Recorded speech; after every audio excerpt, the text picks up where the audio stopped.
সম্মানিত ভাইরা, আল্লাহ পাক রব্বুল আলামিন প্রতি সপ্তাহে পরপর একদিন আল্লাহ তাআলা আমাদেরকে জুমআর দিন দিয়েছেন।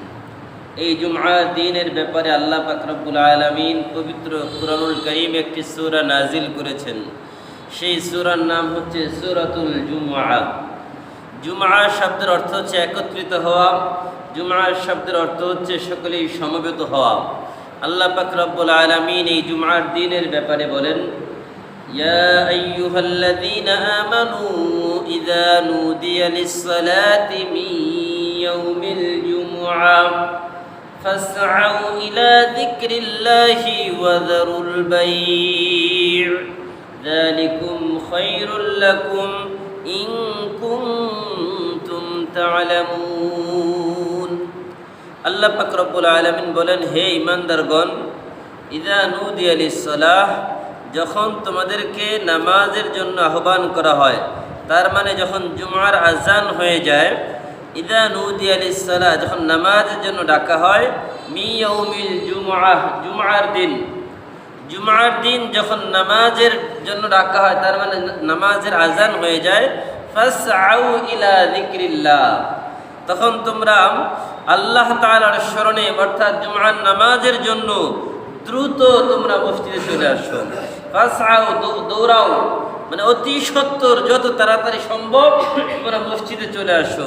ওয়া যারুল বাই', এবং তোমরা তোমাদের বেচা কেনা, ব্যবসা বাণিজ্য সব কিছু বন্ধ করে দাও। যালিকুম খায়রুল লাকুম ইন কুনতুম তা'লামুন।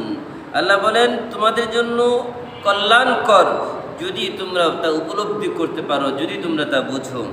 কারণ আল্লাহর হাবিব সাল্লাল্লাহু আলাইহি ওয়াসাল্লাম এক হাদিসের মধ্যে ইরশাদ করেন, যে ব্যক্তি জুমআর নামাজ আদায় করে ব্যবসা বাণিজ্য করবে আর যে ব্যক্তি জুমআর নামাজ আদায় না করে ব্যবসা বাণিজ্য করবে, ওই দুই ব্যক্তির মধ্যে পার্থক্য কতটুকু? আল্লাহর হাবিব বলেন, যে ব্যক্তি জুমআর নামাজ আদায় করে ব্যবসা করবে, আল্লাহ তাআলা তার ব্যবসায় 70 গুণ বেশি বরকত দান করবে। বলি সুবহানাল্লাহ। فإذا قضيت الصلاة فانتشروا في الأرض, আর যখন নামাজ শেষ হয়ে যায় তোমরা জমিনের মধ্যে ছড়িয়ে পড়ো। ওয়াবতাগু মিন ফাদলিল্লাহ, তোমরা আল্লাহর ফজল, আল্লাহর দয়া, আল্লাহর অনুগ্রহ তোমরা তালাশ করো, অর্থাৎ তোমরা আল্লাহর রিজিক তালাশ করো।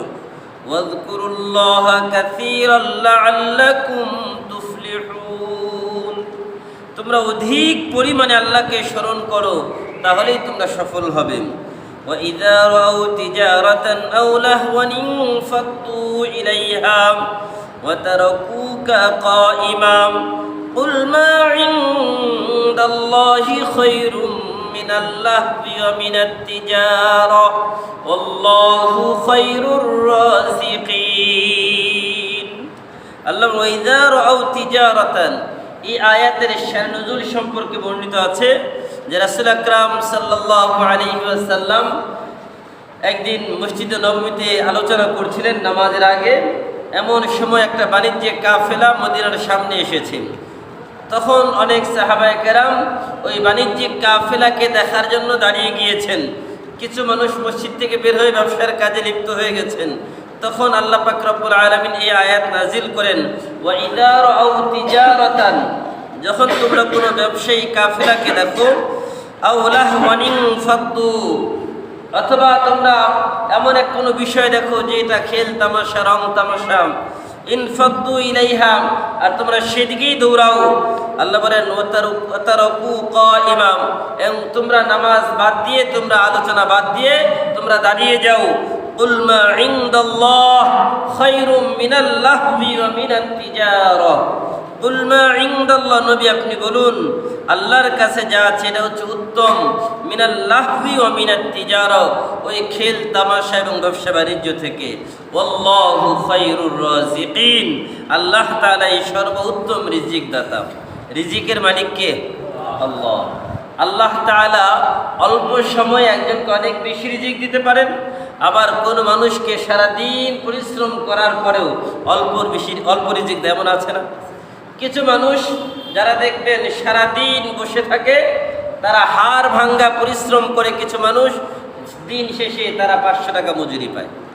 আর কিছু মানুষ শুধু একটা কলমের খোঁচায় তার হাজার হাজার টাকা চলে আসে আছেন। আবার কিছু মানুষ ব্যবসার চেম্বারে বসে শুধু হ্যালো বলে ফোন করে বাস তার গাড়ি সব জায়গায় লেভেল হয়ে গেল, বাস হাজার হাজার টাকা তার ব্যবসাও হয়ে গেল। তার মানে এই যে একই মানুষ, একজন মানুষ শিক্ষিত আর একজন মানুষ অশিক্ষিত, দেখা যায় শিক্ষিত মানুষের থেকে অশিক্ষিত মানুষের সম্পদ বেশি, এমন লোক আছে না নাই? নিজের নামটাও সই করতে পারে না, কিন্তু টাকার এত পরিমাণ নিজেও হিসাব জানেন, এমন লোক আছে না নাই?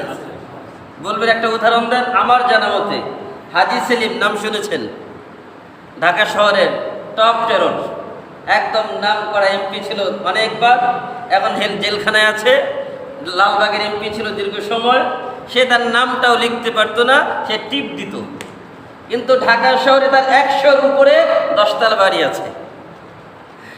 এই যে মনে করেন এই যে মদিনা সিমেন্ট, মদিনা গ্রুপের মালিক উনি। এই যে ওই লোকটা হচ্ছে হাজি সেলিম। তিনি তেনার নামটাও লিখতে পারেন না, সই টিপ দেন, কিন্তু উনার আন্ডারে কত হাজার হাজার বিসিএস ক্যাডার চাকরি করে, চিন্তা করেন তো। হাজার হাজার বিসিএস ক্যাডার ওনাকে স্যার বলতে বলতে মুখের ফেনা তুলে ফেলে। আমি নিজের চোখে দেখেছি, তার সশস্ত্র একটা বাহিনী ছিল যারা তার বডিগার্ড, তার বডিগার্ড হিসেবে সশস্ত্র বাহিনী তাকে পাহারা দিত চতুর্দিকে, তাকে গাড়ি দিয়ে। অথচ ওই লোকটার কোনো শিক্ষা নাই, বিদ্যা নাই। আমি আপনাদেরকে কেন এই কথাটা শোনালাম? কারণ হচ্ছে একজন মানুষের রিজিক আল্লাহর কাছে এটা বরাদ্দ। আপনি আমি আসলে কোনো মানুষের শিক্ষিত হওয়া না হওয়া রিজিক নির্ভর করে না, কোনো মানুষের ধনী গরিব হওয়া নির্ভর করে এটা আল্লাহর রিজিকের ফয়সালার উপরে। একজন মানুষ অশিক্ষিত হলেও যদি তার নিজের নামে আল্লাহ তাআলা রিজিক লিখে রাখেন, সেটা আসবেই। আরেকজন মানুষ অশিক্ষিত হওয়ার পরেও তার নামে যে রিজিক আছে সেটা তার কাছে আসবেই। সুতরাং রিজিক দেওয়ার মালিক কে? আল্লাহ। এটা মনে রাখতে হবে সব সময়। ওয়াল্লাহু খায়রুর রাযিকিন, আল্লাহ হচ্ছে সর্বোত্তম রিজিক দাতা। ওমা মিন দাব্বাতিন ফিল আরদি ইল্লা আলাল্লাহি রিজকুহা, ওমা মিন দাব্বাতিন ফিল আরদি ইল্লা আলাল্লাহি রিজকুহা ওয়া ইয়ালামু মুস্তাকাররাহা ওয়া মুস্তাওদাআহা কুল্লুন ফি কিতাবিম মুবিন। আল্লাহ পাক রব্বুল আলামিন বলেন, পৃথিবীতে যত বিচরণশীল মানুষ আছে, প্রাণী আছে, যত পশু পাখি আছে, সবার রিজিকের ফয়সালা আমি আল্লাহ তাআলা করি। আল্লাহ পাক রব্বুল আলামিন বলেন, কুল্লুন ফি কিতাবিম মুবিন, প্রতিটা মানুষের রিজিক আমি আল্লাহ চূড়ান্তভাবে লিখে দিয়েছি। তার মানে রিজিকের ফয়সালা চূড়ান্তভাবে আল্লাহ তাআলা লিপিবদ্ধ করে দিয়েছেন। আপনি আমি ওই রিজিক হালাল পথে চাইলে আল্লাহ হালাল পথে দিবে, আর যদি হারাম পথে চাই আল্লাহ হারাম পথে দিবে। কিন্তু যেটা আসার সেটাই আসবে, বেশি আসবে না। আপনার বরাদ্দে যা আছে এটাই আসবে। এটা যদি আপনি হালাল পন্থায় চান আল্লাহ আপনাকে হালাল পন্থায় দিবে, আর যদি আপনি হারাম পন্থায় চান আল্লাহ আপনাকে হারাম পন্থায় দিবে। এই জন্য সিদ্ধান্ত আপনার যে আপনি আল্লাহর কাছ থেকে রিজিক নেবেন, সেটা হারাম পন্থায় নেবেন নাকি হালাল পন্থায় নেবেন। কারণ আল্লাহ পাক রব্বুল আলামিন তো বলেছেন, ফাআলহামাহা ফুজুরাহা ওয়া তাকওয়াহা, আল্লাহ বলে আমি মানুষকে বিবেক দিয়েছি, ভালো মন্দ বুঝার জন্য জ্ঞান দিয়েছি। এই ভালো মন্দ বুঝার জ্ঞান যখন আমি তাদেরকে দিয়েছি, এখন তারা চাইলে ভালো করতে পারে, মন্দও করতে পারে। চাইলে ভালোটা গ্রহণ করবে, চাইলে মন্দটা গ্রহণ করবে, তাদের স্বাধীনতা রয়েছে। আমি আল্লাহ বলবো না যে তোমরা খারাপটা করো না, আমি আল্লাহ বলবো না তোমরা ভালোটা গ্রহণ করো, কারণ তোমাদের স্বাধীনতা আছে।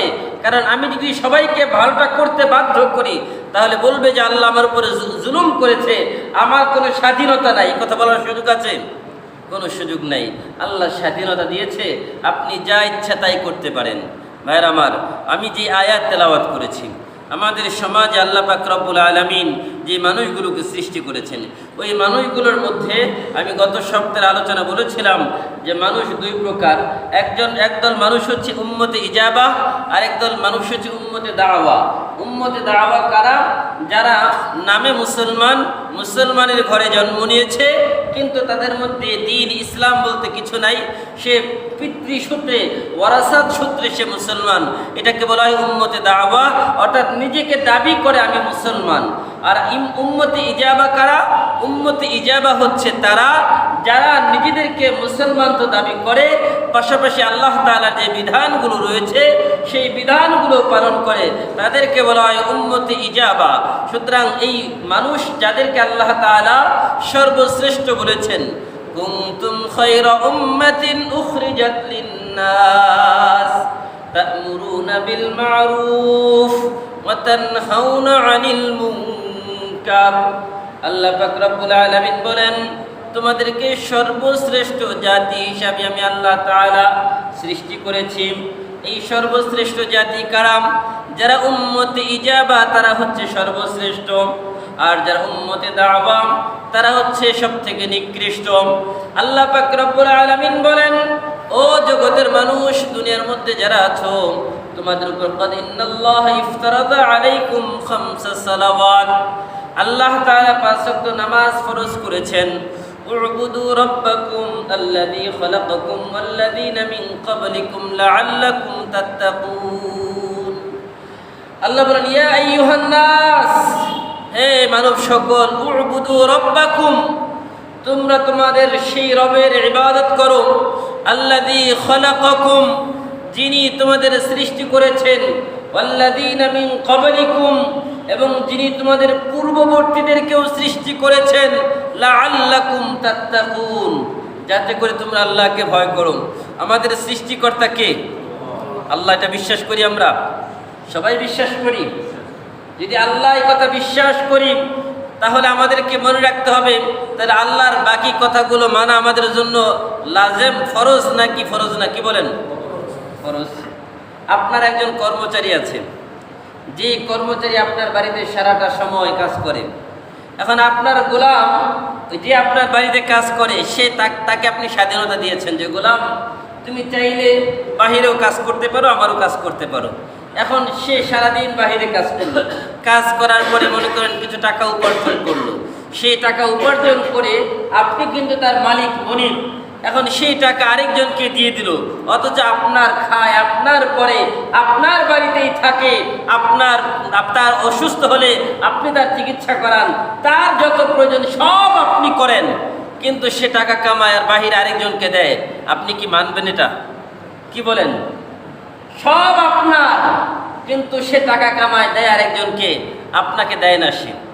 এখন আপনার হুকুম সে মানে না। এখন যদি আপনার হুকুম না মানে, আপনি কি তাকে রাখবেন নাকি ছেড়ে দিবেন? হয়তো তাকে বিক্রি করে দিবেন। দেখেন, গাছ যে আছে, এই গাছগুলো আমরা যে সমাজে গাছ দেখি, গাছ 2 প্রকার। কিছু গাছ আছে, এই গাছগুলো মানুষের ফার্নিচারের কাজে আসে, আর যেই গাছগুলো ফার্নিচারের কাজে আসে না, এগুলোকে মানুষ কি করে? এই গাছগুলোকে মানুষ কেটে লাকড়ি বানিয়ে আগুনে জ্বালিয়ে দেয়। তো মানুষের মধ্যেও যেই মানুষগুলো আল্লাহর ইবাদত করবে, তাদেরকে আল্লাহ তাআলা ফার্নিচার বানাবেন কিসের? জান্নাতের। তাদেরকে আল্লাহ জান্নাতে ঢুকাবেন, যাও তোমাদের জন্য জান্নাত তোমাদের জন্য বরাদ্দ। আর যেই মানুষগুলো আল্লাহর ইবাদত করবে না, তারা তো কোনো কাজে আসলো না।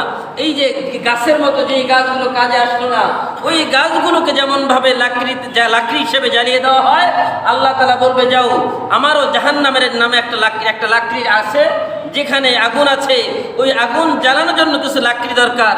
যেহেতু তোমরা আমার হুকুম মানো নাই, তোমাদের দ্বারা আমার কোনো কাজও নাই, বাস উইদ্দাত লিল কাফিরিন, যেই জাহান্নামকে কাফেরদের জন্য বানানো হয়েছিল, ওয়াকুদুহান নাস ওয়াল হিজারা, আল্লাহ বলে, আমি ওই জাহান্নামের ইন্ধন, জাহান্নামকে জ্বালাবো আমি আল্লাহ মানুষের আগুন দিয়ে। কোন মানুষগুলো?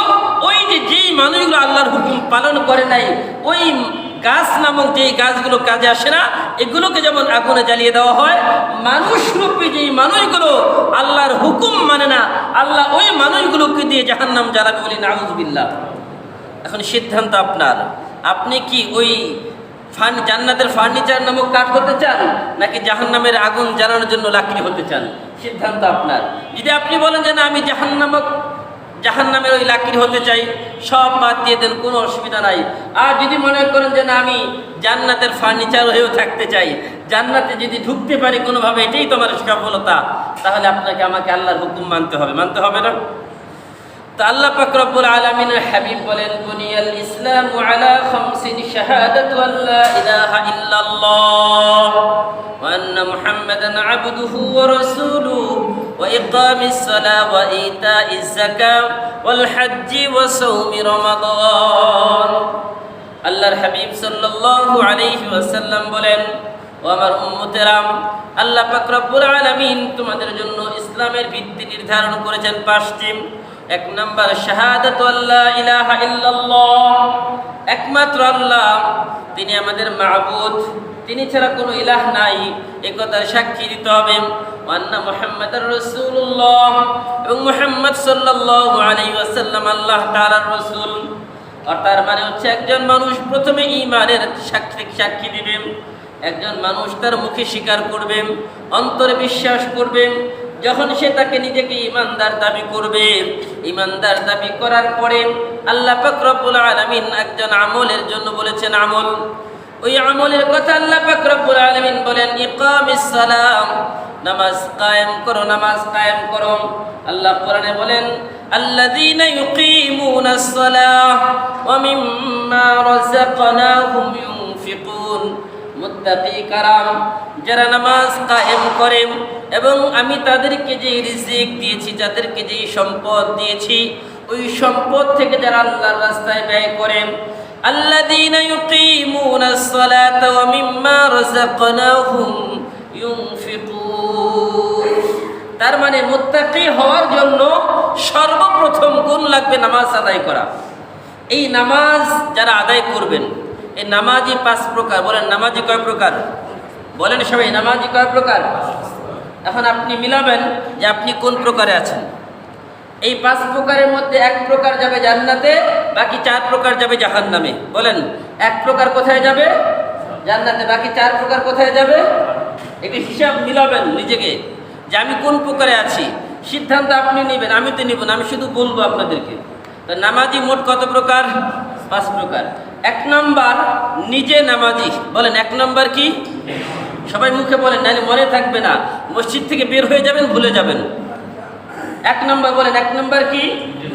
নিজে নামাজি। 1 নম্বর কি? নিজে নামাজি। বলবেন হুজুর এর পক্ষে কোনো দলিল আছে? হ্যাঁ আছে। আল্লাহ পাক রব্বুল আলামিন বলেন ইয়া আইয়ুহাল্লাযীনা আমানু কু আনফুসাকুম ওয়া আহলিকুম নারা, হে ঈমানদাররা, কু আনফুসাকুম, তোমরা নিজেরা আগে জাহান্নাম থেকে বাঁচো, ওয়া আহলিকুম নারা, এবং তোমার পরিবারকে জাহান্নাম থেকে বাঁচাও। এখন শুধু নিজে বাঁচবেন, পরিবারকে বাঁচাবেন না। আপনি কি সত্যিকার অর্থে ভালো অভিভাবক হতে পেরেছেন? আপনার চোখের সামনে আপনার সন্তান আগুনে জ্বলছে, আপনি কি দেখে সেখানে কেরাসিন তেল ঢালবেন নাকি পানি ঢালবেন? সিদ্ধান্ত আপনার। কেরাসিন তেল ঢাললে কি আগুন জ্বলবে না নিভবে? কি বলেন, বাড়বে না নিভবে? বাড়বে। আর যদি পানি ঢালেন তাহলে? এখন যদি আপনি আগুন নিভাতে চান তাহলে পানি ঢালতে হবে। আর যদি বলেন যে আগুন জ্বালাবো, তাহলে কেরাসিন তেল, পেট্রোল, যা অক্টেন যা সব ঢালেন, কোনো অসুবিধা নেই। এখন বলবেন তাহলে কথা কি? আল্লাহ বলে ওয়াহলিকুম নারা। 1 নম্বর নিজে তো নামাজি, কিন্তু পরিবারকে নামাজের কথা বলে না। পরিবারকে যে নামাজের কথা বলতে হবে, এর পক্ষে কোনো দলিল আছে কিনা? আল্লাহ রাসূল সাল্লাল্লাহু আলাইহি ওয়াসাল্লাম বলেন মুরু আওলাদাকুম বিসসালাত ওয়া হুম আবনাউ 7 সিনিন। মুরু আওলাদাকুম বিসসালাহ, ও আমার উম্মত, তুমি তোমার সন্তানকে 7 বছর বয়সে নামাজের ব্যাপারে আদেশ করো। কয় বছর? বলেন কয় বছর? ওয়াতরিবুহুম আলা 10 সিনিন। 7 বছর থেকে তুমি বলতেছো যে বাবা নামাজ পড়ো, নামাজ পড়ো। এখন শুধু মুখে বললেই কি হবে? নামাজ পড়ার তো কিছু কারিকুলাম আছে, নামাজ পড়ার জন্য কিছু জিনিস আছে যেগুলো শিখতে হবে। এখন আপনি শুধু সেখানে নামাজ পড়ো, কিন্তু নামাজ যে কী জিনিস সেটা জানে না। আপনি বলেন যে মিষ্টি অনেক, মানে মিষ্টি জাতীয় জিনিসটা খুব সুস্বাদু, কিন্তু মিষ্টি কখনো সন্তানকে খাওয়ালেন না, তাহলে কি ওই সন্তান মিষ্টির স্বাদ বুঝবে? বলেন বুঝবে? বুঝবে না। তো নামাজ তো অনেক ভালো জিনিস, ভারী জিনিস, পড়তে হবে। এটা আপনি সন্তানকে বলেন যে বাবা নামাজ পড়ো, কিন্তু নামাজের সে তার পরিচয় করান না। নামাজ কি দিয়ে পড়তে হবে এটা তাকে কখনো বলেন না, তাহলে ওই সন্তান কি নামাজ পড়বে? তাহলে এই সন্তান কখন নামাজি হবে না। এই জন্য আল্লাহ রাসূল বলেছেন 7 থেকে 10 তাকে নামাজের ব্যাপারে তালিম দাও, 7 থেকে 10 নামাজের শিক্ষা দাও। নামাজ পড়ার জন্য কি দরকার? কোরআন দরকার, তাকে কোরআন শেখাও। নামাজ পড়ার জন্য কি দরকার? নামাজের মাসআলা মাসাইলগুলো জানা দরকার, এগুলো তাকে শিখাও। অদ্রিবুহুম আলা 10 সিনিন, যখন বয়স 10 বছর, এই 7 থেকে 10 3 বছর তার তালিম ট্রেনিংয়ের সময়, শিখার সময়। যখন 10 বছর হবে কোনো কথা নাই এখন আর। ওয়ালা তারফা আনহুম আসাকা আদাবান, আমরা সন্তানদেরকে আদর করব, ভালোবাসবো, কিন্তু সন্তানদেরকে যে শাসনও করতে হবে এটাও আল্লাহ রাসূল বলেছেন। ওয়ালা তারফা আনহুম আসাকা আদাবান, তুমি তোমার সন্তানকে শিষ্টাচার শিক্ষা দেওয়ার জন্য, আদব শিক্ষা দেওয়ার জন্য তোমার শাসনের লাঠিকে উঠিয়ে রেখো না। তার মানে কখনো কখনো সন্তানকে প্রহার করো, তাকে শাসন করো, তাকে প্রয়োজনে মার দাও, তারপরেও তাকে বাধ্য করো নামাজ পড়তেই হবে। নামাজ পড়ার জন্য সন্তানকে বাধ্য করো, নামাজ না পড়ার জন্য সন্তানের একবেলা খাবার বন্ধ করে দাও। তাকে বুঝাও যে তুমি যদি নামাজ না পড়ো তাহলে তোমার খাবার বন্ধ। নামাজ কতটা গুরুত্বপূর্ণ তাকে ওই ছোটবেলায় শেখাতে হবে। আর যদি ছোটবেলা তাকে না শেখানো হয় সে কিন্তু কখনো বুঝবে না। তার মানে বলেছিলাম 1 নম্বর নামাজি হচ্ছে নিজে নামাজি, কিন্তু পরিবারকে নামাজের ব্যাপারে আদেশ করে না। তো এরা কারা? যারা নিজেরা নামাজি কিন্তু পরিবারকে নামাজের ব্যাপারে আদেশ করে না, তাদের ব্যাপারে আল্লাহ তাআলা কি বলেছেন? কারণ আমার পরিবার, আমার সন্তান, আমার স্ত্রী আর আমার অধীনস্থ, আর আমার সন্তান আর স্ত্রীর দায়িত্ব হচ্ছে আমার। আমি যদি তাদেরকে নামাজে বাধ্য করতে না পারি, এরা আমার বিরুদ্ধে আল্লাহর আদালতে মামলা দায়ের করবে। বলবেন দলিল?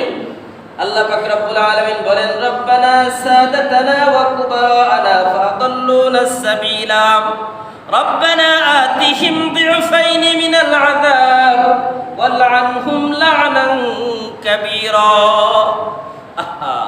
যে সন্তানের ক্যারিয়ার গড়ার জন্য শরীরের রক্তকে পানি করে ফেলছেন, নিজের মাথার ঘাম পায়ে ফেলছেন, যে সন্তানের ক্যারিয়ার গড়ার জন্য রাত দিন পরিশ্রম, ওই সন্তান যদি আল্লাহর আদালতে মামলা দায়ের করে, কিভাবে কঠিন শব্দ বলেছে, রব্বানা, হে আমার প্রভু, সাদাতানা ওয়া কুবারানা ফাদাল্লুনা সাবিলা, ও আমার দলের ভাইরা, কর্মীরা, তোমরাও খুব ভালো করে শোনো, আল্লাহর কাছে তোমরাও আল্লাহর আদালতে মামলা দায়ের করবে নেতাদের বিরুদ্ধে। কি বলবে?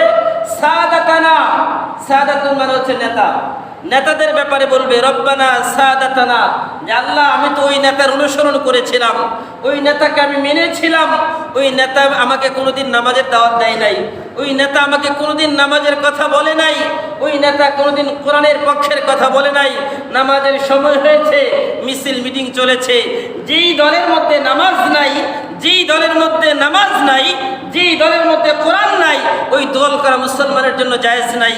কারণ রব্বানা সাদাতানা, আমি আজকে এই কথাটা শুনে যাই, কিয়ামতের ময়দানে আল্লাহর কাছে আমি বলবো, রব্বানা সাদাতানা, হে আমার প্রভু, আমার নেতা, ওয়াকুবারানা, আমার মুরব্বীকে, আমার বাবা, আমার বড় ভাই, আমার মা, এরা হচ্ছে আমার মুরব্বী, আমার দাদা।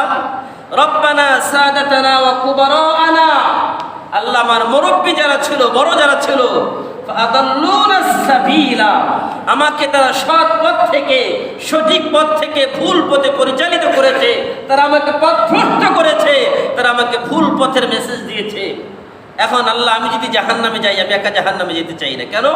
কারণ যেই মানুষগুলোর কারণে আমি জাহান্নামে যাচ্ছি, রব্বানা আতিহিম দিউফাইনি মিনাল আযাব ওয়ালআনহুম লা'নান কাবীরা।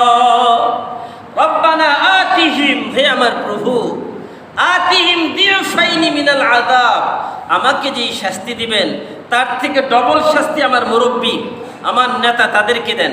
কেন? ওয়ালআনহুম লা'নান কাবীরা, এবং আপনি তাদের উপর অভিশাপ, লানত করেন, অভিশাপ দেন, এবং অভিশাপের উপরে অভিশাপ, লানতের উপরে লানত দেন। কারণ হচ্ছে তারাই তোমাকে পথভ্রষ্ট করেছে।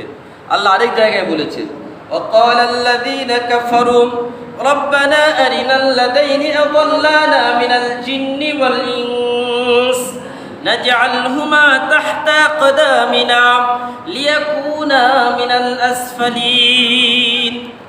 আল্লাহর কাছে সন্তানরা বলবেন, আল্লাহ নাজআলহুমা তাহতা কদামিনা, আমার এই বাবা মাই তো আমাকে পথভ্রষ্ট করেছে, আমার মুরব্বী যারা ছিল, বড় যারা ছিল, আমার নেতা, এরাই তো আমাদেরকে পথভ্রষ্ট করেছে। নাজআলহুমা তাহতা কদামিনা, তাদেরকে আমাদের পায়ের নিচে নিয়ে আসুন।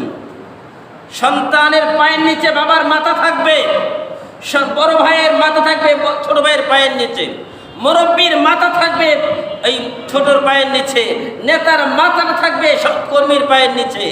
নাজআলহুমা তাহতা কদামিনা, তাদের মাথা তাদের পায়ের নিচে দিয়ে বলবে নাজআলহুমা তাহতা কদামিনা লিয়াকুনা মিনাল আসফালিন, এরাই তো আমাদেরকে ধ্বংস করেছিল, একা কেন জাহান্নামে যাব?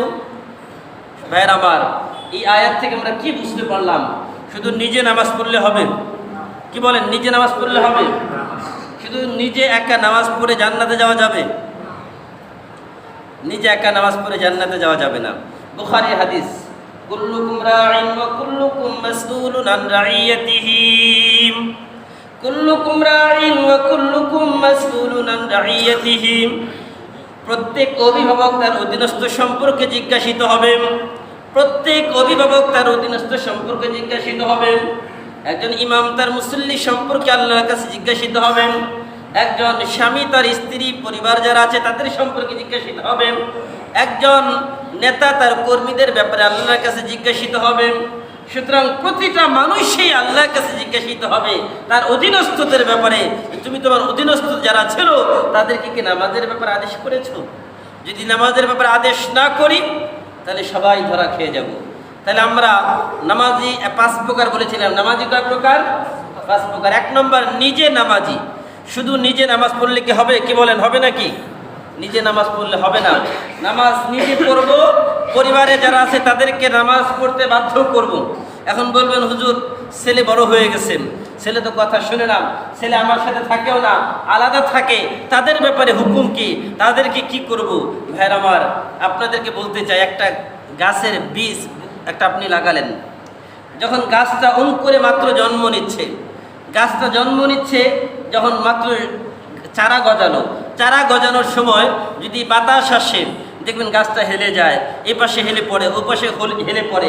কিন্তু এরপরে যদি আপনি গাছের মধ্যে খুঁটি দেন, ভালো করে বেঁধে দেন, তাহলে গাছটা ঠিক সোজা হয়ে উঠবে, ঠিক কিনা?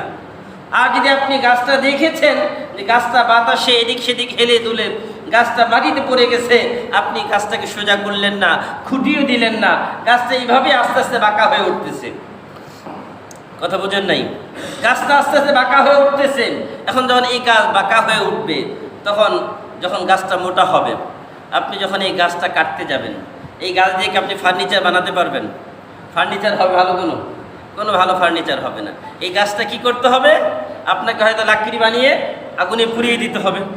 তো কথা তো ওইটাই।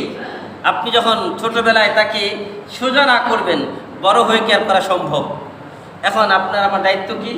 এখন যেহেতু ভুল করেই ফেলেছি, ভুলের তো প্রায়শ্চিত্ত করতে হবে। বড় হওয়ার পরেও এখন আগে তো আল্লাহ রাসূল বলেছেন 10 বছর বয়সে তাকে প্রহার করো, তাকে মারো, কিন্তু এখন তার মারার শক্তি নাই। সন্তান অনেক বড় হয়ে গেছে, তাকে মারার ক্ষমতা বাবার নাই। এই জন্য কি করবে? সন্তানকে বুঝাবে, বলবে, বলা দায়িত্ব বাবার বারবার যে বাবা নামাজ পড়ো। স্ত্রীকে বলবে নামাজ পড়ো, সন্তানকে বলবে নামাজ পড়ো, নাতিপুতি যারা আছে তাদেরকে বলবে নামাজ পড়ো। শুধু বলা দায়িত্ব। বলার পরে যদি তারা না করে, আল্লাহ চাইলে আপনি মাপ পেয়ে যাবেন। আর যদি না বলেন, আপনি নিজে নামাজে আসেন কিন্তু আপনার ছেলে ঘরে নামাজ পড়ে না, পড়ে বসে আছে। আপনি নিজে নামাজে আসেন কিন্তু আপনার স্ত্রী নামাজি না। দেখেন, এই নামাজে একজন পরিবারের সবাই নামাজি হলে লাভ কি? আপনি তো নিজে নামাজ পড়েন কিন্তু আপনার স্ত্রী বেনামাজি, আপনার স্ত্রীর হাতের খাবার আপনাকে খেতে হয়। একজন বেনামাজি স্ত্রীর হাতের রান্না করা খাবার আপনি খেয়ে আসতেছেন, নামাজে মজা পান না। কারণ নামাজে মজা পাওয়ার জন্য এটাও শর্ত। কারণ আপনার স্ত্রীর হাতে রান্না খাবেন, সে যদি বেনামাজি হয়, আপনি নামাজে দিল লাগবে না, তো নামাজে মজা পাবেন না, তৃপ্তি হবে না। এই জন্য স্ত্রীকে কয়েক কারণে প্রহার করা জায়েজ, কয়েক কারণে শাসন করা জায়েজ। এর মধ্যে একটা কারণ হচ্ছে, কিছু মানুষ তেমন আছে যারা কথায় কথায় স্ত্রীর গায়ে হাত তোলে, এমন লোক আছে না নাই? কিন্তু আল্লাহ রাসূল বলেছেন না, স্ত্রীর সম্মান আছে, তাকে কথায় কথায় গায়ে হাত তোলা যাবে না, তাকে মারা যাবে না, কিন্তু নামাজের জন্য প্রয়োজনে তাকে শাসন করো। নামাজের জন্য প্রয়োজন তার খাবার একবেলা বন্ধ করে দাও, তার থেকে বিছানা আলাদা করে দাও। যে তুমি যদি নামাজ না পড়ো তোমার হাতের রান্না আমি খাবো না, যদি তুমি নামাজ না পড়ো তাহলে তোমার সাথে আমি রাতে ঘুমাবো না, তোমার বিছানা আলাদা আমার বিছানা আলাদা। তাকে শাসন করেন, এরপর আগে বুঝান, তারপরে তার সাথে শাসন করেন, বিছানা আলাদা করে দেন। এরপরেও যদি না ব্যবস্থা হয় তারপরে অন্য ব্যবস্থা নিতে হবে ভাইয়ের আমার। কিন্তু তাকে বাধ্য করতে হবে, যদি না করি আমি স্বামী হিসেবে আল্লাহর কাছে ধরা খাবো। এই জন্য আপনি তাকে বলেন আমি জান্নাতে যাব তুমি জাহান্নামে যাবে, এটা তো হয় না। একসাথে সংসার করি, যদি জান্নাতে যাই দুজনেই একসাথে জান্নাতে যাব, কেন তুমি জাহান্নামে যাবে আর আমি জান্নাতে যাবো, এটা হবে কেন?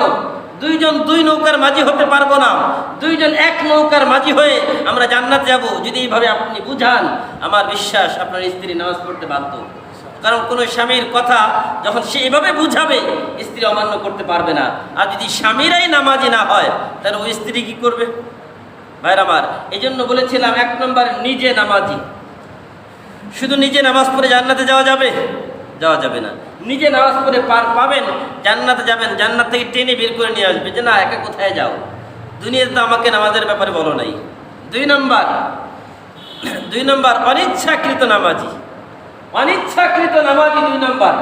এরা কারা? দেখবেন শুক্রবার পুরো সপ্তাহ তো আসে না, শুক্রবার চিন্তা করে একটা দিন সবাই নামাজে যায়, আমি যদি না যাই কেমন হয়ে যায়। বাড়িতে মা বারবার বলে এই সন্তান যাও নামাজে যাও, স্ত্রী বলে নামাজে যান স্বামী। এখন বারবার স্ত্রীও বলে, মাও বলে, বাবাও বলতেছে যে ছেলে নামাজে যাও।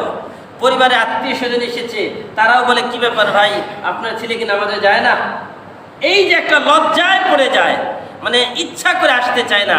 এখন দায় সারা কি করবে, লজ্জায় পড়ে গেছে। এক জায়গায় দাওয়াত খেতে গিয়েছে, মনে করেন সবাই দাওয়াত খেতে গিয়ে নামাজ পড়েছে, মাগরিবের নামাজের সময় হয়ে গেছে। এখন ছেলে চিন্তা করে আহা সবাই তো নামাজ পড়ে, আমি যদি একা নামাজ না পড়ি কেমন হবে? ওযু থাকুক আর না থাকুক নামাজে দাঁড়িয়ে যাও।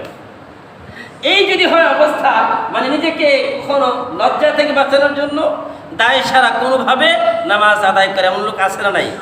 দেখবেন বিপদে পড়ে নামাজ পড়ে। তো এরা কি জান্নাতে যাবে না জাহান্নামে যাবে? এরাও জান্নাতে যাবে না। 3 নম্বর অমনোযোগী নামাজি। কি বললাম বলেন তো? অমনোযোগী, নামাজের ব্যাপারে মনোযোগ নেই তাদের, উদাসীন। এদের ব্যাপারে আল্লাহ পাক রব্বুল আলামিন বলেন ফাওয়াইলুল লিল মুসাল্লিন। যারা নামাজের ব্যাপারে উদাসীন তাদের জন্য দুর্ভোগ, তাদের জন্য জাহান্নাম অবধারিত, তাদের জন্য জাহান্নাম অবধারিত। কারণ আপনি নামাজ পড়েন, এটা কার গুণ? এই যে নামাজের মধ্যে উদাসীন থাকা, এটা মুনাফিকের চরিত্র। কার চরিত্র বলেন? ফাওয়াইলুল লিল মুসাল্লিন আল্লাযীনা হুম আন সালাতিহিম সাহুন, আল্লাযীনা হুম আন সালাতিহিম সাহুন। যারা নামাজের ব্যাপারে উদাসীন থাকে, গাফিল থাকে, মানুষকে দেখানোর জন্য নামাজ পড়ে, এই লোকগুলো হচ্ছে মুনাফিকের চরিত্র। সুতরাং যারা নামাজের মধ্যে উদাসীন থাকে, নামাজের মধ্যে গাফিল থাকে, এরাও জান্নাতে যেতে পারবে না। এদের নামাজ এদেরকে জান্নাতে নিতে পারবে না। 4 নম্বর আংশিক নামাজি। আংশিক নামাজি মানে খেয়াল করেন, 4 নম্বর আংশিক নামাজি। ফজর পড়ে না, জোহর পড়ে, আসর পড়ে, আসরও পড়ে না। কেন? জোহর পড়ে বাড়িতে গিয়ে খাওয়া দাওয়া করে একটু ঘুমায়, আসর শেষ, মাগরিবে বের হয়ে আসে, মাগরিব পড়ে, এশাও পড়ে, কিন্তু ফজর হয় না। যদি ফজর হয় আবার আসর হয় না, যদি আসর হয় এশা হয় না, নানান কারণে কোনো না কোনো নামাজ মিস। আংশিক নামাজি। কি বলেন? কি নামাজি? আংশিক নামাজি। এই যে মনে করেন আপনি ফজরের কারণে, আল্লাহ রাসূলের এক হাদিস, আল্লাহ রাসূল বলেন যেই ব্যক্তি 5 ওয়াক্ত নামাজ আদায় না করবে, কবরে যাওয়ার পরে একজন আল্লাহ তাআলা কিছু সাপকে আল্লাহ নির্ধারণ করে দিবেন, যারা ফজরের নামাজ বাদ দিয়েছে, ফজর থেকে জোহর পর্যন্ত ওই সাপ তাকে দংশন করতে থাকবে। যখন জোহর নামাজ আদায় না করবে, জোহর থেকে আসর পর্যন্ত ওই সাপ তাকে দংশন করবে। যখন আসরের নামাজ না পড়বে, আসর থেকে মাগরিব পর্যন্ত ওই সাপ তাকে দংশন করবে। এখন আপনি 1 ওয়াক্ত পড়েছেন, আরেক ওয়াক্ত পড়েন নাই, তাহলে কি জাহান্নামের শাস্তি আসবে না আসবে না? কি বলে আসবে না মনে হয়? বাঁচার উপায় আছে। 5 নম্বর পরিপূর্ণ নামাজি। 5 নম্বর পরিপূর্ণ নামাজি। এদের ব্যাপারে আল্লাহ পাক রব্বুল আলামিন বলেন, ইয়া আইয়ুহাল্লাযীনা আমানু দুখুলু ফিস সিলমি কাফা ওয়া লা তাত্তাবিউ খুতুওয়াতিশ শাইতান ইন্নাহু লাকুম আদুউম মুবিন। যারা আংশিক নামাজ পড়ে তাদের ব্যাপারে আল্লাহর ঘোষণা হচ্ছে, তোমরা আংশিক পড়ো না, পরিপূর্ণ দাখিল হও ইসলামের মধ্যে। উদখুলু ফিস সিলমি কাফা, তোমরা পরিপূর্ণ ইসলামের ভিতরে প্রবেশ করো। কারণ ইসলামে এক পা দিবে আরেক পা দিবে অন্য জায়গায়, এটা তো হবে না। যদি ইসলামে ঢুকতে চাও পরিপূর্ণ ঢুকো। দেখেন, ইসলামে আমরা কেউ পরিপূর্ণ ঢুকতে চাই না। আমরা নামাজ তো পড়ি, ইসলামে চিন্তা করি ইসলামে নামাজ আছে, নামাজ পড়ি, কিন্তু ইসলামের অর্থনীতি মানতে চাই না। ইসলামে রোজা আছে, রোজা রাখি, কিন্তু ইসলামের শিক্ষানীতি মানতে চাই না। ইসলামে যাকাত আছে, যাকাত তো মানি, কিন্তু ইসলামের উশর মানতে চাই না। ইসলামে হজ আছে, হজ তো মানি, কিন্তু ইসলামের পর্দা মানতে চাই না। আছে না নাই? তো ভাইরা আমার, এই যে ইসলামকে আংশিক মানি না, এটা কি ঠিক? ঠিক না। কারণ আপনি যখন ইসলামকে মানবেন, ইসলামের অর্থনীতি আপনার মানতে হবে, ইসলামের সমাজনীতি আপনাকে মানতে হবে, ইসলামের আপনার পৌরনীতি আপনাকে মানতে হবে, ইসলামের যে অর্থ ব্যবস্থা, সমাজ ব্যবস্থা, শিক্ষা ব্যবস্থা, সব কিছু আপনাকে মানতে হবে। ভাইরা আমার, 90% মুসলমানের দেশে একটা মুসলিম শিক্ষা ব্যবস্থা হবে, এটাই তো আমরা আশা করতে পারি। কিন্তু অবস্থা কি আমরা দেখছি? একটা মানে আমাদেরকে এমনভাবে বোঝানো হচ্ছে যে ইসলামী দেশ হলে মনে হয় অমুসলিমরা সবাই বিপদে থাকবে। আরে ভাই, যারা এখন বিপদে আছে এরা সব থেকে বেশি নিরাপদে থাকবে, কারণ অমুসলিমরা ওই সময় সব থেকে বেশি নিরাপদ বোধ করবে। কারণ আল্লাহ রাসূল যেই মদিনার সনদের মাধ্যমে যে রাষ্ট্র পরিচালনা করেছিলেন, ওই রাষ্ট্রের মধ্যে তো ইহুদি ছিল, ওই রাষ্ট্রে খ্রিস্টানরা ছিল, ওই রাষ্ট্রে হাজারো লক্ষ বিধর্মী ছিল। কেউ তো কোনোদিন কোনো অভিযোগ করে নাই। কিন্তু আমাদেরকে বামপন্থী আর রামপন্থী এরা আছে, তাদেরকে বোঝাচ্ছে যে খবরদার, ইসলামকে কখনো ক্ষমতায় আনতে দেওয়া যাবে না। বিশেষ করে নিজুম মজুমদার নামক এই সমস্ত যারা কাল্পিক আছে, এরা বলে কি? এরা বলে আমি আমার জীবনের সব কিছু দিয়ে ইসলাম যেন ক্ষমতায় না আসতে পারে এই চেষ্টা করব।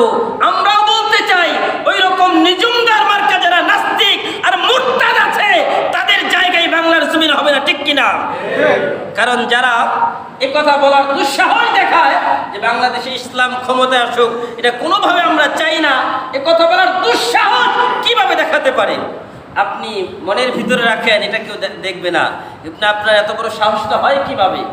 এই জিহ্বা দিয়ে আপনি কিভাবে বলতে পারেন যে আল্লাহর কোরআনের আইন আপনি চালু করতে দিবেন না? সুতরাং এই দেশ আপনার জন্য না। যেই দেশের 90% মানুষ মুসলমান, সে দেশে কথা তো আমরা বলতেই পারি যে কোরআনী শাসন কায়েম হবে। ভাইয়ের আমার, কারণ হচ্ছে মুয়াজ্জিন তো আজান দেয়। মুয়াজ্জিনের কাজ কি বলেন তো সবাই? আজান দেয়।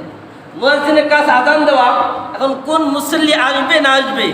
যদি সবাই না আসে মুসল্লি, মুয়াজ্জিনের কোনো দোষ আছে? বলেন না, কেন দোষ আছে? আরে ভাই, আমরা তো ইসলামের মুয়াজ্জিন, আমরা তো কোরআনের মুয়াজ্জিন, আমরা তো আল্লাহ প্রদত্ত মুয়াজ্জিন। আমরা তো এই কাজটাই করি যেই কাজ আল্লাহ করার জন্য বলেছেন। আল্লাহর বিধান হচ্ছে, আল্লাহ বলেছেন আল্লাহু ইয়াদউ ইলা দারিস সালাম, মানুষকে শান্তির দিকে আহ্বান করো, মানুষকে কোরআনের দিকে আহ্বান করো। আমরা তো এই কথাটাই বারবার বলি। আমরা তো আল্লাহর মুয়াজ্জিন হিসেবে আপনাদেরকে বলি, আসা না আসা আপনার দায়িত্ব। কিন্তু আপনি যদি ইসলামের ব্যাপারে উদ্যতা দেখান, ইসলামকে যে আপনি কটূক্তি করেন, এটা কি কেউ মানবে? আপনি দেখেন, অনেক সময় দেখবেন আপনার এই ট্রাকের পিছনে লেখা থাকে লাগলে খবর আছে, এরকম স্লোগান লেখা থাকে না? দেখছেন কি কখনো? আমি দেখছি অনেকবার। রাতের বেলা যখন ঢাকায় যাই, তখন দেখা যায় নাইট কোচে বসে পিছনে দেখা যায় বিভিন্ন ট্রাকের পিছনে লেখা থাকে বড় গাড়ি লাগলে খবর আছে। আমি চিন্তা করলাম, আচ্ছা, ট্রাকের পিছনে লেখা লাগলে খবর আছে, লাগলে খবর আছে কেন? ট্রাক তো বিশাল একটা বড় গাড়ি, এত বিশাল টনের টন মাল নিয়ে যেতে পারে, এই জন্য। তো আমি চিন্তা করলাম, আল্লামা রুমি রহমতুল্লাহি আলাই একটা ঘটনা লিখছেন। একটা ঘটনা কি লিখছেন? আল্লামা রুমি রহমতুল্লাহি আলাই তিনি লেখেন যে কিছু যুবক ছেলে পেলে, 4-5 জন ছেলে একজন আল্লাহর ওলির কাছে গিয়ে বলল যে হুজুর, আমরা সফরে বের হব, আমাদের জন্য একটু দোয়া করে দেন। এখন হুজুর বলতেছে যে বাবা, সফরে বের হবা, সফরে ঠিক আছে, সব আদব বলার পরে বলছে তোমরা হাতির গোশত খেও না। কি বলেন? কি খাওয়ার জন্য নিষেধ করেছে? হাতির গোস্ত। আচ্ছা আপনারা বলেন, হাতির গোস্ত কি কেউ খায় কোনোদিন? ছেলে পেলে বলতেছে যে হুজুর আর কিছু বলতে পারলেন না, হাতির গোস্ত কি মানুষ খায়? বাবা আমার মুখ দিয়ে চলে আসছে, কি বলবো। এখন এই 5 জন যুবক ছেলে তারা সফরে বের হয়ে গেছে। আগে এখন যত মনে করেন সুন্দর ব্যবস্থা, এত সুন্দর ব্যবস্থা ছিল না। তারা তাদের 7 দিনের একটা সফরে বের হয়েছে। তারা যে রাস্তা দিয়ে যাবে, এখন তো গুগলে ম্যাপ আছে, আগে তো এই গুগল ছিল না, আগে তো ম্যাপের যে সেটাও ছিল না। এখন ওই 7 জন বাস 5-7 জন ছেলে পেলে বের হয়ে গেছে। হাঁটতে হাঁটতে হাঁটতে তাদের যে গন্তব্যস্থল, সেই গন্তব্যস্থল না পেয়ে তারা এক জঙ্গলের রাস্তা দিয়ে ঢুকে পড়েছে। এত বিশাল জঙ্গল, সেই জঙ্গল থেকে বের হওয়ার রাস্তার খুঁজে পায় না। তাদের কাছে যে 7 দিনের খাবার ছিল, খাবার শেষ, পানি শেষ, সব শেষ, রাস্তার খুঁজে পায় না। কিন্তু হাঁটতে হচ্ছে, দিনের পর দিন হাঁটতেছে, রাস্তা খুঁজে পায় না। ভাবতেছে কি হবে, এত হাঁটতে হাঁটতে পিপাসায় গলা ফেটে যাচ্ছে, পানি কোথায় পাবো, খাবার নাই, শরীর ক্লান্ত, কি করবে, কোনো কিচ্ছু নাই। এখন কয়েকজন হাঁটতে হাঁটতে সামনে দেখে একটা ঝোপঝাড়ের মধ্যে একটা হাতির বাচ্চা।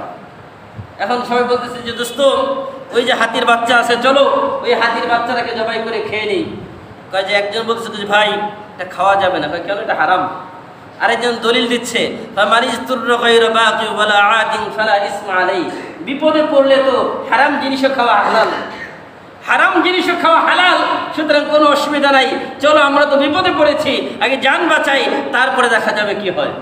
এখন বাস সবাই মিলে হাতির বাচ্চাটাকে জবাই করেছে। জবাই করে বাস আগুন জ্বালিয়ে সেটাকে খুব ভুনা করে সুন্দর করে খেয়েছে। গত কয়েকদিন ক্ষুধায় তারা এতটা বিভোর ছিল, না খাওয়ার কারণে এখন খাওয়ার পরে শরীরটা ভারী হয়ে গেছে। এখন একটু শুয়েছে, শোয়ার পরে সবাই ঘুম, কিন্তু একজন খায় নাই। একজন না খেয়ে সে শুয়ে আছে, তার তো ঘুম নাই, তার পেটে ক্ষুধা, সে ভাবছে কি হবে, কোন দিক দিয়ে রাস্তায় বের হব। সন্ধ্যা হয়ে গেল, মা হাতি, বাচ্চা হাতি তো খেয়ে ফেললো, এখন মা হাতি বের হয়েছে। মা হাতি তার বাচ্চাকে খুঁজতেছে, দেখি আমার বাচ্চাটা কোথায়, এখনো বাচ্চা আসতেছে না কেন, কারণ এত সময় তো লাগে না, বিকালের মধ্যে আমার বাচ্চা আমার কাছে চলে আসে।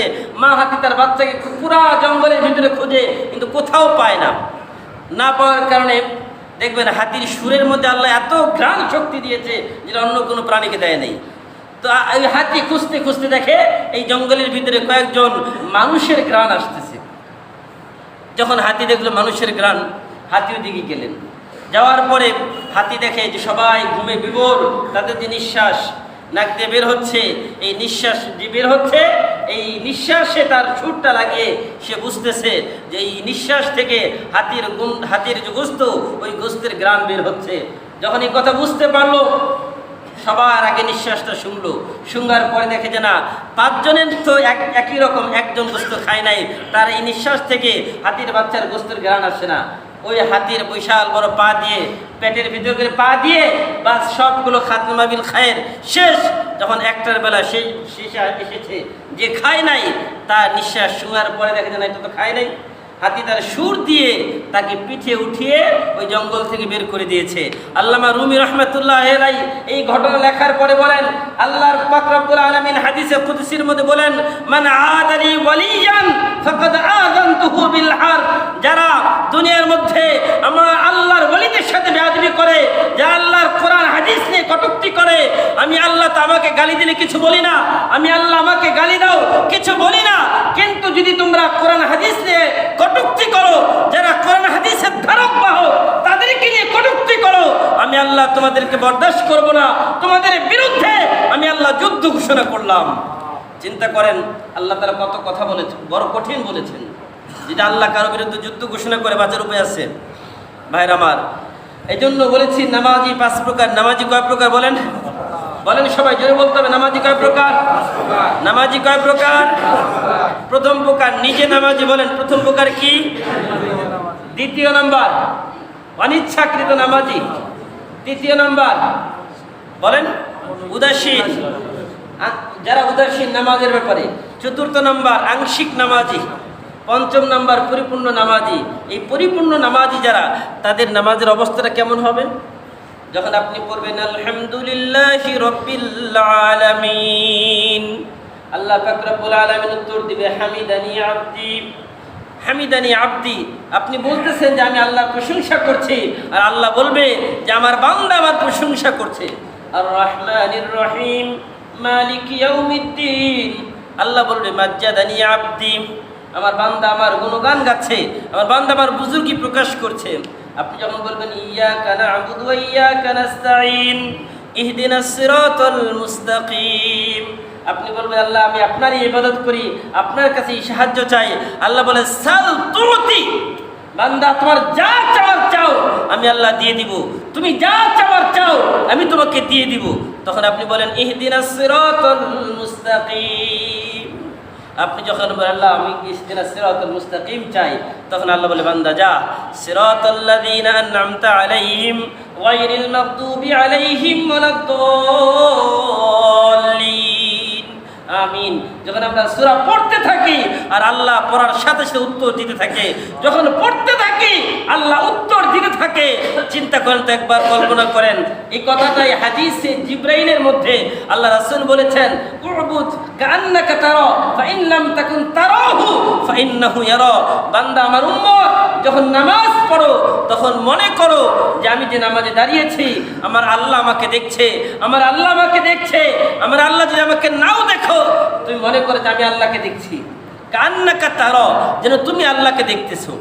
আপনি যখন সিজদা দিবেন মনে রাখবেন ওই সিজদার জায়গায় আল্লাহর কুদরতি হাত রয়েছে, আল্লাহর কুদরতি পায়ের মধ্যে আমি সিজদা করছি, এটা মনে করে আল্লাহর কুদরতি পায়ে সিজদা দেন। যখন এটা মনে করবেন, যদি এটা মনে না হয় কান্নাকা তারা ফাইন লাম তাকুন তারাহু ফাইন্নাহু ইয়ারাক, আমি যদি নাও দেখি আমার আল্লাহ তো আমাকে দেখে, এই কথা মনে করতে হবে। যখন এই কথা আমি আপনি মনে করব তখন আমার আপনার নামাজ ঠিক হয়ে যাবে। আর যখন নামাজ ঠিক হবে তখন আল্লাহ বলবেন ইয়া আইয়াতুহান নাফসুল মুতমাইন্নাহ ইরজিই ইলা রাব্বিকি রাদিয়াতাম মারদিয়া ফাদখুলি ফি ইবাদি ওয়াদখুলি জান্নাতি। হে নফসে মুতমাইন্নার দল, নামাজের মধ্যে মনার দিক সেদিক যাবে না। ইয়া আইয়াতুহান নাফসুল মুতমাইন্না ইরজিই ইলা রাব্বিকি রাদিয়াতাম মারদিয়া, তুমি আল্লাহর সন্তুষ্টির মধ্যে প্রবেশ করো, আল্লাহ তোমার প্রতি সন্তুষ্ট। ফাদখুলি ফি ইবাদি, আমার নেককার বান্দাদের অন্তর্ভুক্ত হয়ে যাও। ওয়াদখুলি জান্নাতি, আর আমার জান্নাতের মধ্যে প্রবেশ করো। বলি সুবহানাল্লাহ।